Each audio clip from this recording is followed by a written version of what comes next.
Bonjour à tous et à toutes. Dans la vidéo d'aujourd'hui, je vais vous parler du prix pour vivre à Los Angeles.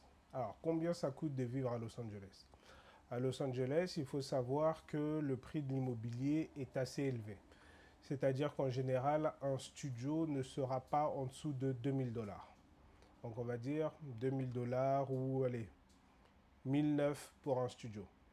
Ensuite, il faut que vous payiez les courses. Alors les courses en général, vous en faites pour, je dirais, minimum 600 $ de courses par mois. Donc vous avez vos 1900 $ de loyer si vous êtes dans un studio, plus vos 600 $ de courses par mois. Et comme je l'ai dit, c'est un minimum.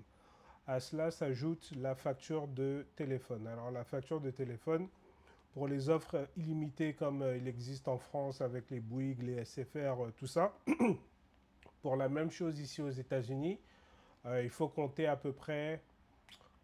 Alors, on va dire que vous avez un forfait 5G illimité, tout ça, il faut compter minimum, je pense, 70 $. Donc, entre 70 $ et 90 $. Voilà, pour votre forfait téléphonique.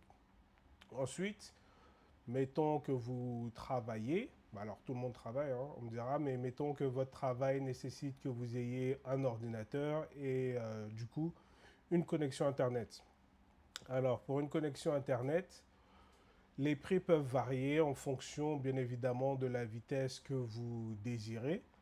Moi, je vais vous donner mon exemple personnel. Alors moi, j'ai 1 gigabit de vitesse, ça veut dire 1000 mégabits par seconde, tout simplement parce que je travaille dans l'informatique et plus précisément pour un hôpital. Du coup, il faut que j'ai une bonne connexion Internet pour pouvoir me connecter à distance et faire ce que j'ai à faire. Et vis-à-vis de ça, le coût de mon abonnement Internet me coûte 66 $ par mois. Et ça, c'est, comment dire, le prix, il est fixe grâce à une nouvelle loi pendant à peu près 2-3 ans.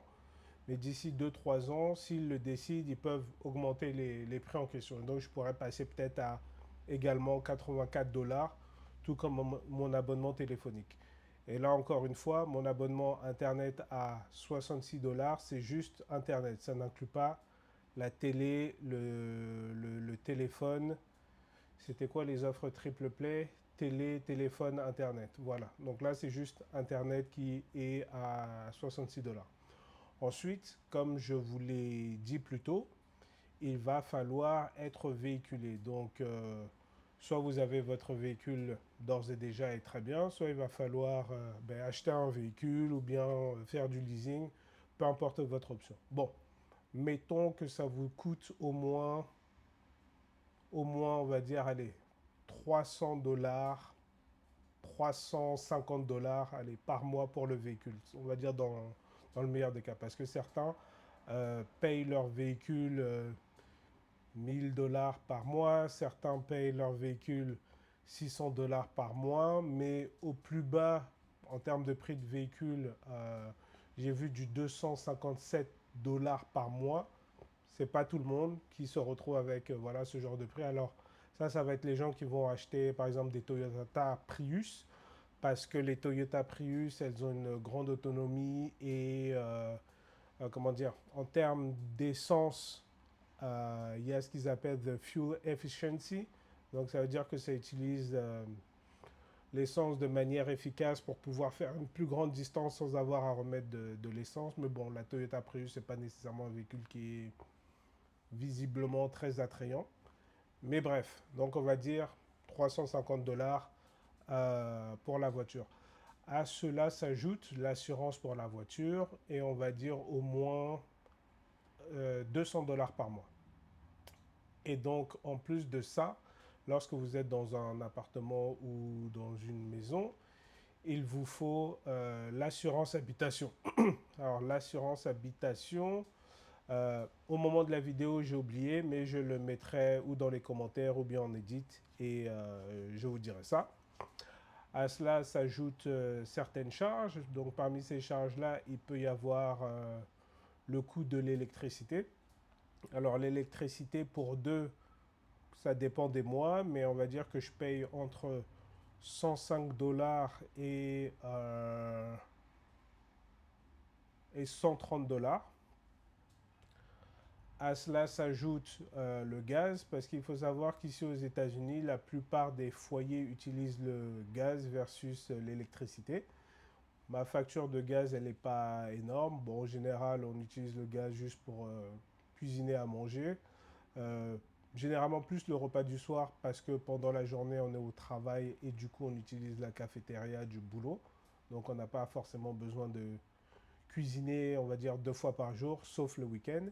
Et donc, la facture de gaz par mois, elle est d'à peu près 17 dollars. Et ensuite, bon, bah, si vous faites du sport, il y aura votre abonnement à la salle de sport à prendre en compte. Le prix de l'abonnement peut varier. Alors, il y a des salles de sport low cost comme ce qu'ils appellent Planet Fitness, etc., où vous pouvez, par exemple, avoir un abonnement pour 10 dollars par mois, ce qui est, comment dire, ce qui est assez pas cher, mais ça vient avec des restrictions. Donc, les enseignes Planet Fitness, c'est par exemple du fitness qui doit être fait de manière calme, dans le sens où c'est une salle de sport dont le design, dont le concept est fait pour être pas intimidante du tout. Vis-à-vis de ça, il est interdit, par exemple, si vous soulevez des poids, de faire des bruits, genre tout ça, c'est interdit. Il est interdit d'enlever le t-shirt. Il est interdit de faire certain nombre de bruits qui sont relatifs à l'effort parce que la logique derrière ça, c'est d'essayer de ne pas intimider les gens qui n'ont jamais fait de sport dans leur vie. Et si vous brisez une des règles, par exemple, je ne sais pas, vous faites un deadlift que vous vous mettez à faire des bruits pour vous aider dans votre effort. Alors ils ont ce qu'on appelle un sonoromètre. En gros, c'est pour, comment dire, mesurer le niveau de bruit que vous avez généré. Et au-delà d'un certain volume de décibels, il y a une alarme qui s'enclenche et il y a un membre du staff qui va venir et en gros on va vous virer parce que vous n'aurez pas respecté les règles. Donc ça c'est pour l'option low cost, donc Planet Fitness qui coûte 10 dollars par mois. Après vous avez comment dire plus de choix, c'est-à-dire que vous avez l'option peut-être à 10 dollars par mois, mais vous pouvez choisir un package qui est plus généreux. Des planètes fitness, donc c'est une chaîne.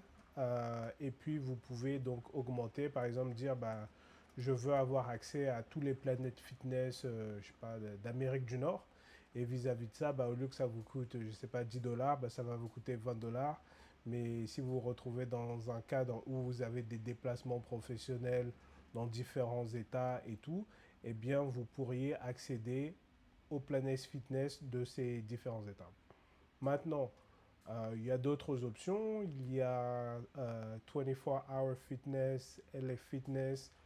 Là aussi, c'est des salles de sport, on va dire, plutôt low cost. Ou, alors, quand je dis plutôt low cost, entre guillemets, alors c'est pas du 10 dollars, mais en termes de prix, ce sera plutôt entre, allez, on va dire entre 40 dollars et 80 dollars par mois. Contrairement à Planet Fitness, bon, bah, vous pouvez faire du bruit hein, si vous soulevez des charges qui sont importantes, etc.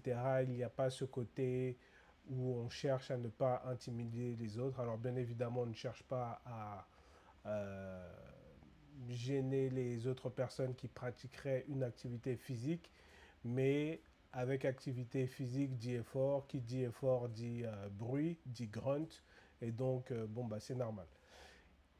Et vous avez aussi une autre option, alors l'option des studios privés. Alors ce qu'ils appellent studio privé, c'est pas nécessairement une enseigne là où il y a, enfin là où c'est une chaîne, vous allez avoir un studio isolé et puis c'est tout. Ils n'ont pas nécessairement d'autres emplacements, que ce soit dans la ville d'à côté ou bien au sein même de cette ville-là. Et les studios privés, généralement, vous permettent de faire des cours collectifs et ils ont aussi des cours particuliers et tout ça et tout ça. Bref, au niveau de LA, les studios privés, les abonnements sont en général entre 120 dollars et 300 dollars par mois. Voilà. Donc c'était tout pour cette vidéo. Encore une fois, j'espère que le contenu vous a plu et je vous invite à vous abonner, à la liker et à partager la vidéo. Et puis je vous dis à bientôt pour la prochaine vidéo. Prenez soin de vous. À bientôt.